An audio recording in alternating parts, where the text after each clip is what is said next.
नमस्ते दोस्तों, क्या आप जानते हैं कि एक बेहतरीन नर्स बनने के लिए सिर्फ दवाइयों की जानकारी काफ़ी नहीं है।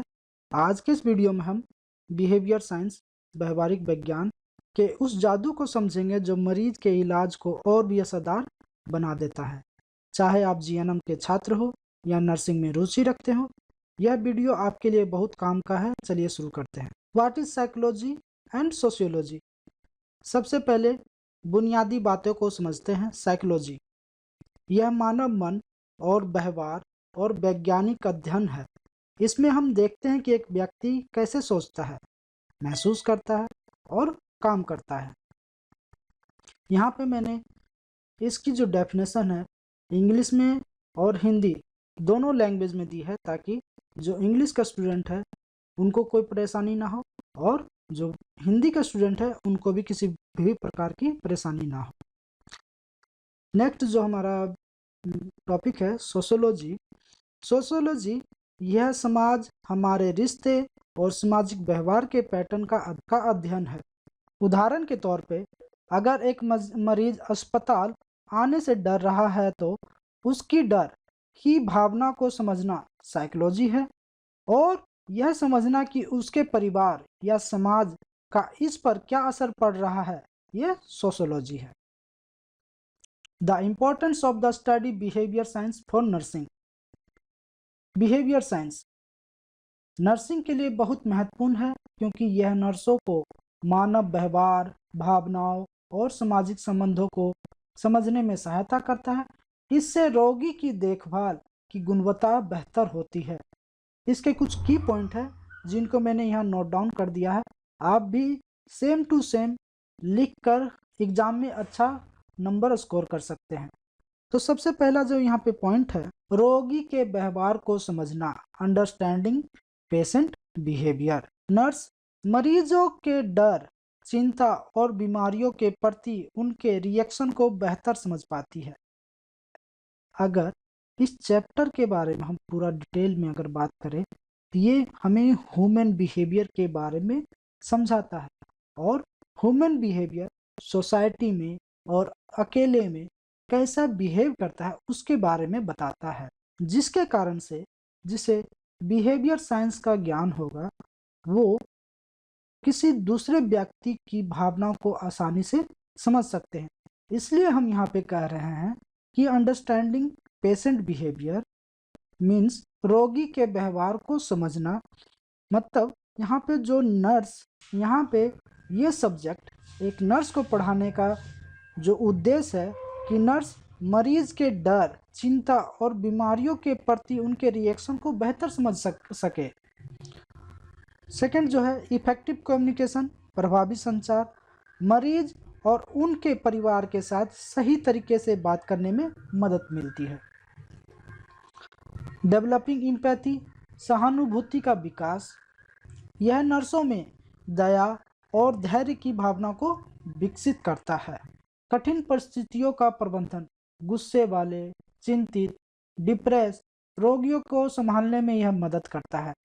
मेंटल हेल्थ अवेयरनेस, मानसिक स्वास्थ्य की पहचान, तनाव और मानसिक समस्याओं के लक्षणों को पहचानने में सहायता प्रदान करती है।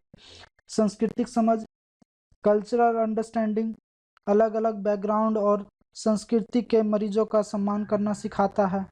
ओवरऑल जो हम पूरे टॉपिक से समझ पाए हैं, ये नर्सिंग में व्यवहार विज्ञान का अध्ययन रोगी की देखभाल, संचार और भावनात्मक समझ को बेहतर बनाता है। इसलिए यह बहुत ज़्यादा ही आवश्यक सब्जेक्ट है। Write the nursing care of different age group in relationship to psychology. आयु के अनुसार मनोवैज्ञानिक आवश्यकताएं बदलती हैं, साइकोलॉजी नीड्स बदलती हैं। प्रत्येक चरण में मानसिक और भावनात्मक विकास को समझना आवश्यक है। आयु के अनुसार देखभाल से स्वास्थ्य में सुधार होता है। मतलब मनुष्य की ज़रूरतें उम्र के साथ बदलती रहती हैं, इसलिए नर्सों को हर स्टेज पर अलग अलग तरह से व्यवहार करना पड़ता है। जैसे कि बालावस्था, चाइल्डहुड, 0 से 12 वर्ष के बच्चे, उनकी साइकोलॉजिकल नीड क्या होती है? Love and security, trust and confidence, independence and learning. और नर्सिंग देखभाल उनकी कैसी होनी चाहिए? उन्हें प्यार और सुरक्षा प्रदान करे, अस्पताल और उपचार के डर को कम करे, सरल और स्पष्ट भाषा का उपयोग करें, खेल और सीखने की गतिविधियों को बढ़ावा दें, आत्मविश्वास बढ़ाने के लिए प्रशंसा करें। नर्सिंग केयर में हम बच्चों के साथ सरल भाषा का उपयोग करते हैं, उन्हें खेल कूद के लिए प्रोत्साहित करते हैं और उनकी छोटी छोटी उपलब्धियों पर उनकी तारीफ कर कर उनका आत्मविश्वास बढ़ाते हैं। जैसे कि सुई लगाते समय उन्हें डराने के बजाय किसी खिलौने या अन्य कहानी में उलझा सकते हैं। किशोरावस्था मीन्स टीनेजर, 13 से 18 वर्ष के जो बच्चे होते हैं टीनेजर होते हैं।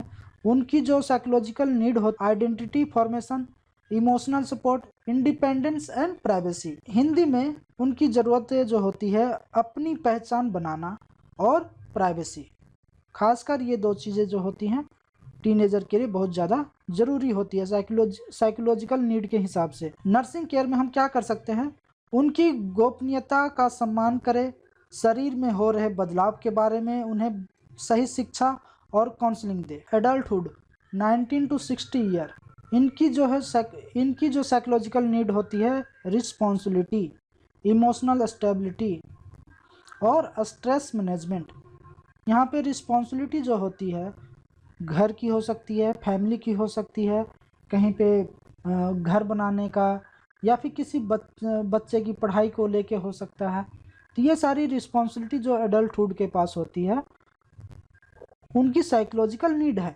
इस उम्र के मरीज का नर्सिंग देखभाल कैसे किया जा सकता है, उन्हें निर्णय लेने में सहायता कर सकते हैं, कार्य और पारिवारिक तनाव को संभालने में मदद कर सकते हैं, उन्हें बीमारी के समय भावनात्मक सहारा दे और उन्हें खुद के निर्णय लेने में मदद करें, उन्हें काम और परिवार के बीच तालमेल बिठाने के तरीके सिखाएं।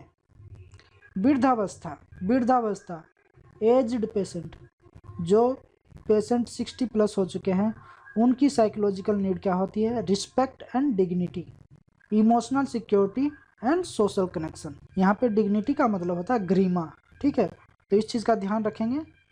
रिस्पेक्ट मतलब सम्मान और सोशल कनेक्शन उनका होना चाहिए, सामाजिक जुड़ाव होना चाहिए, ठीक है। अब नर्सिंग देखभाल में हम क्या कर सकते हैं, उनके साथ बहुत धैर्य और सहानुभूति के साथ पेश आ सकते हैं, उन्हें अकेलेपन और डिप्रेशन से बचाने के लिए परिवार से बातचीत करने के लिए प्रेरित कर सकते हैं।